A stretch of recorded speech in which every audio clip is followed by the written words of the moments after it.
why do some people make money and others don't? Not everybody wants to make money, so let's take out the people that have no interest, aren't bothered, and they're quite happy. And let's look instead at the group who would like to make money, but they really struggle and they don't understand why. And they look at the people who are making money and think, well, why are they making it and I'm not? And when something's hidden from view, that's a clue that we need to look at someone's values. And in particular, a concept called values levels.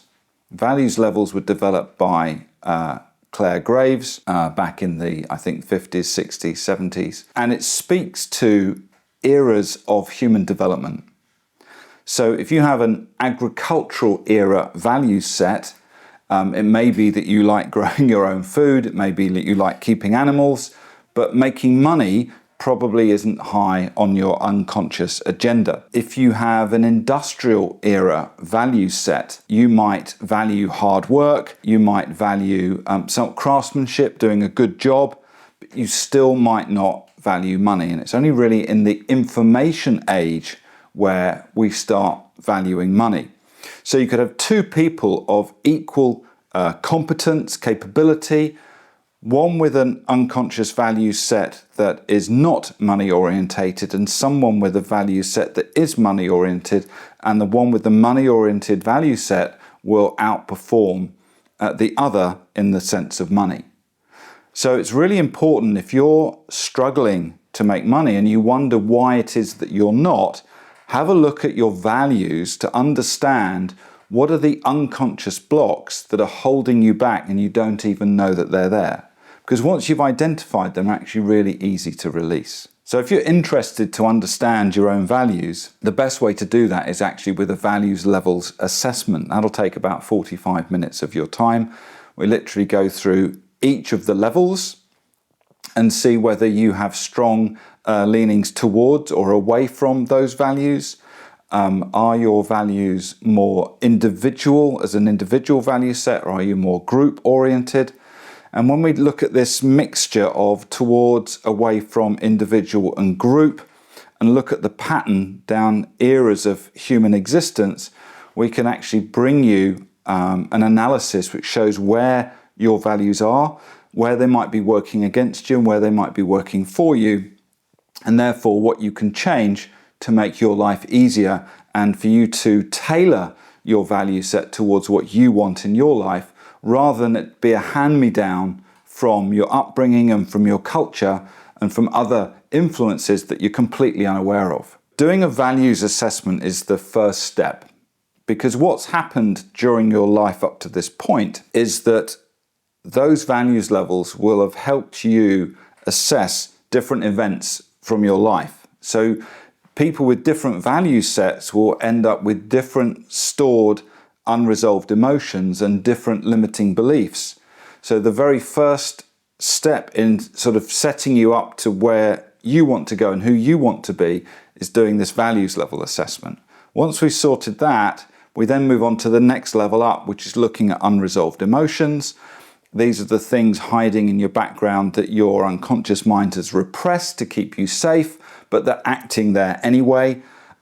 We need to take those out. And that's a bit like taking the handbrake off on a car. You know, you've got your hands on the steering wheel, you've got your foot on the accelerator, but outside of your field of view, oh dear, the handbrake's still on.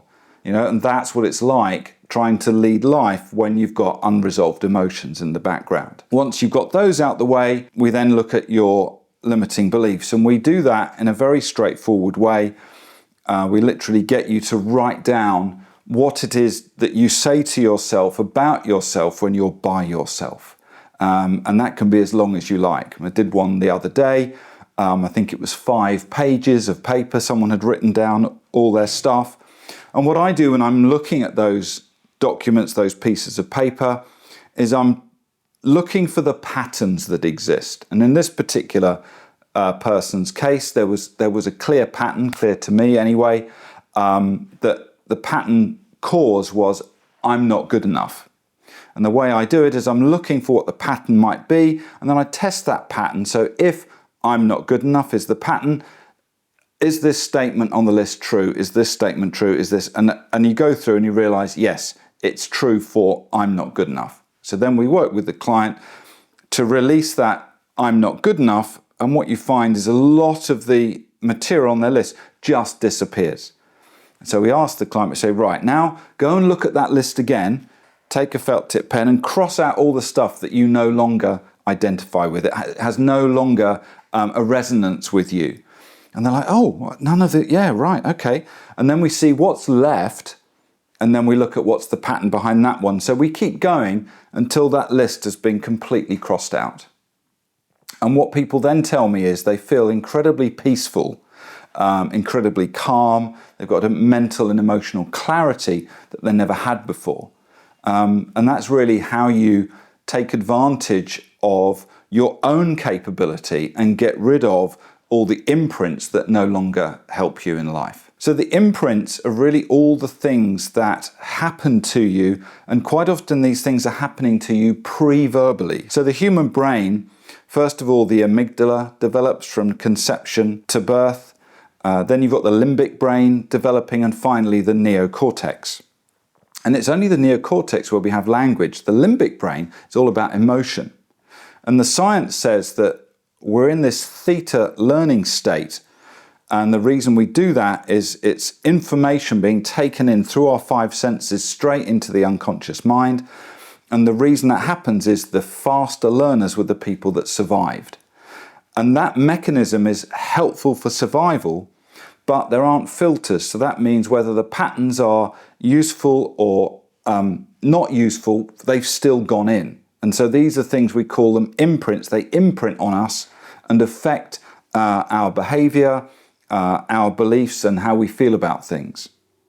And that happens really to about 7. From about 7 years on, we then start what's called modeling, where we're copying things. But the imprints really from conception through to about 7 years old. Now, one of the things that's harder for people to understand is that some imprints come from before our time in the womb. These sort of cultural hand-me-downs, as it were, are imprints from events in previous generations. So I've had clients who've had, say, a life of depression. They're coming to me maybe in their mid-50s, as one person did, not understanding why they were depressed, not able to shake it off, and really wondering what on earth could they change to make themselves feel better.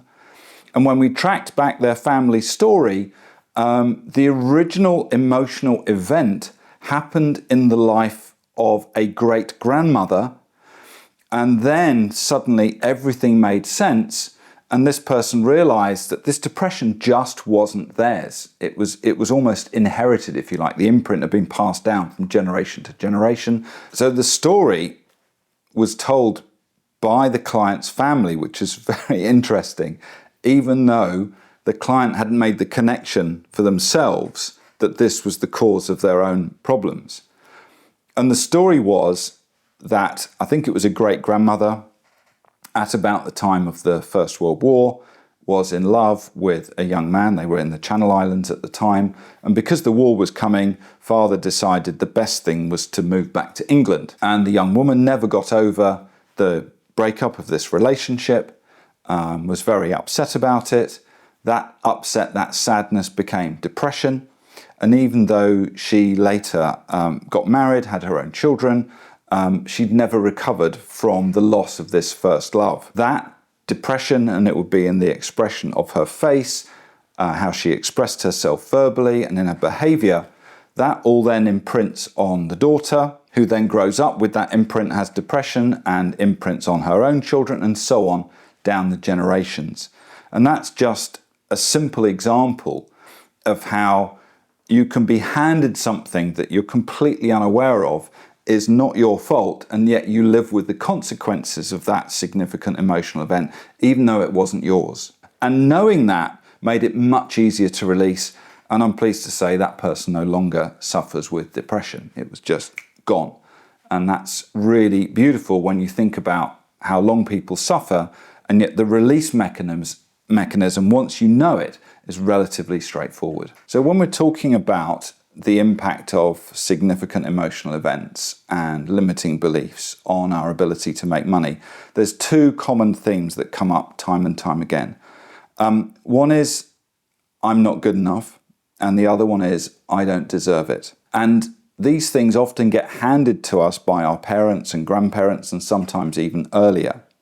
So you can imagine if we might come from a religious household and we've been told that money is the root of all evil, that's the imprint that we carry, and so we end up rejecting money rather than accepting money. And money's just money. It's neither good nor evil. It's how you use it, I think, that counts.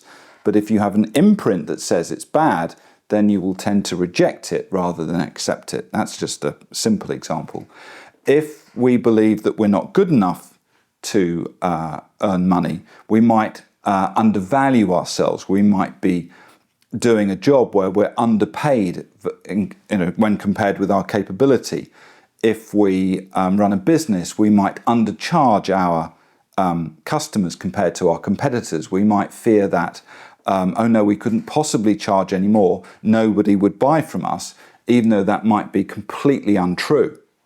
So these are the things going on in our heads due to emotion and beliefs that cause us to perform and act differently compared to a person who has a different set of values and a different set of beliefs. Capability could be exactly the same, intelligence could be exactly the same, but in the unconscious there are these significant differences that create completely different outcomes for two people who would otherwise be the same.